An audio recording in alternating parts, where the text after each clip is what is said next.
What's up, everybody? Welcome to another episode of the Rideshare Hub. My name's Greg Wave. I'm an Uber and Lyft driver too, and I just wanted to let you guys know, if you've ever thought about driving, I'm leaving my link in the description below so you can click on it and get started. So if you've ever been interested in doing this, be sure to click this link and you could get started by the end of the day on your own Uber and Lyft driving. Anyways, today what I got for you guys is I'm telling you why I think San Francisco can be the absolute worst place to drive. I've heard so many people talk about why it's such a fantastic place, and there's a lot of things that I saw that I didn't think made it all that great. I think sometimes we can pay too much attention to some of the minor things we like about a city, the busyness and the consistency of rides, and while that's all great, there's a lot of things that can make this not the best place. So I wanted to let you guys know why. So the very first thing that I have is heavy traffic. I mean, this will go without saying with a lot of major cities, but this really was something here. I had multiple days where I was losing sometimes over an hour in traffic, and that is something I personally don't see a lot now. So for me, this was a big deal. I really hated putting up with it. Especially going from like, what was it? East Bay to San Francisco, that was always really tough. Basically anything with the bridge, a lot of times especially on rainier days, which happens decently often, the bridge gets really congested going in or going out. And this, I mean, it just creates a lot of problems and a lot of traffic. And if you are hitting a lot of that traffic, you know, you're losing just good driving time. I mean, you're getting hosed. I think the rate of wait time is like 15 cents per minute for UberX. So obviously if you're getting stuck in traffic for a whole hour, you know, you're making like $8 to $10 in wait time, which is not good if you're having to wait for a whole hour. And let's say the ride's only making you $5. It's not a good efficient ride, right? So this honestly was like just a huge issue for me, and I could see it really being a problem. I mean, if you gave the wrong rides in a day, you could have an entire day where you were very below what you should be making because you were spending so much time in traffic. The other thing that I noticed is this is a very wealthy city.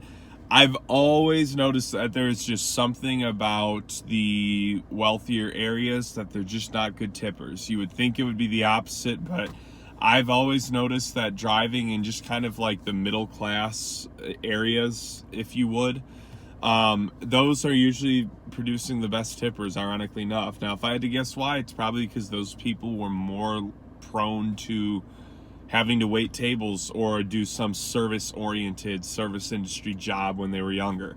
I don't know if that's actually the case. I could be way wrong, but it was something I also noticed here is my tips were way below what my average is, which again, very shocking. I think it just really depends on who you're picking up a lot of times. And I think the demographic here is just a lot of people that just don't tip that often. So this was a really frustrating thing for me because more than often relying on and counting on, I usually can make $150 a week in tips, a lot of times even more than that.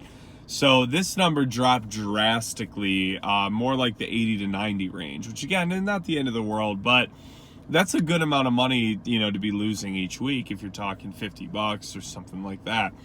So I wasn't personally the biggest fan of that either. The city is an absolute melting pot. So you have so many people who have moved here over the years, obviously with all the tech startups and things that were going on here, including Uber, it brought a lot of jobs in. So the driving style is like, it's just insane because you have a lot of people that are from like Chicago or New York and they drive fast and crazy. And then you get a lot of people that moved from the South, it seems like, too, or other areas like that where the driving style is a little more slow. And so it creates just so many problems with driving. It's honestly very paranoid driving there because you got a whole group of people that are gonna, you know, ride your tail and then randomly cut over and just cut you off out of nowhere. And then on top of it, you've got the guy in front of him 3 car lanes up who's going like 10 miles an hour below the limit. It's just insane. It's just an insane driving experience. And especially for newer drivers, you know, I could see this being a little bit of a learning curve and something tough to get past, you know. It's also, you know, the weather isn't always the best. Obviously, it is California. You are going to get great weather from, you know, a good majority of the time, but there's a lot of very cold and rainy days in the winter that don't provide the best driving conditions, again, because you're in another area where people are from all over, and so some people just don't know how to drive in different, you know, weather conditions. Just creates a whole lot of problems. The traffic combined with the types of people driving, I just personally noticed it wasn't, I wasn't really all that, you know, it wasn't what it's always been cracked up to be, if you would. So I wanted to let you guys know, that's my video for you about just why I don't believe San Francisco is the absolute best place to drive, but maybe it's the worst place. Actually, so much of this does depend on your preference. I still believe you can make good money here just like anywhere else. Obviously, that's the case, but I just really don't think it's all that it's cracked up to be. It always seems like it's the utopia of Uber driving or something, but I'm not really convinced that's the case. So I hope you guys liked this video. Be sure to give it a thumbs up and subscribe, and I will talk to you guys soon.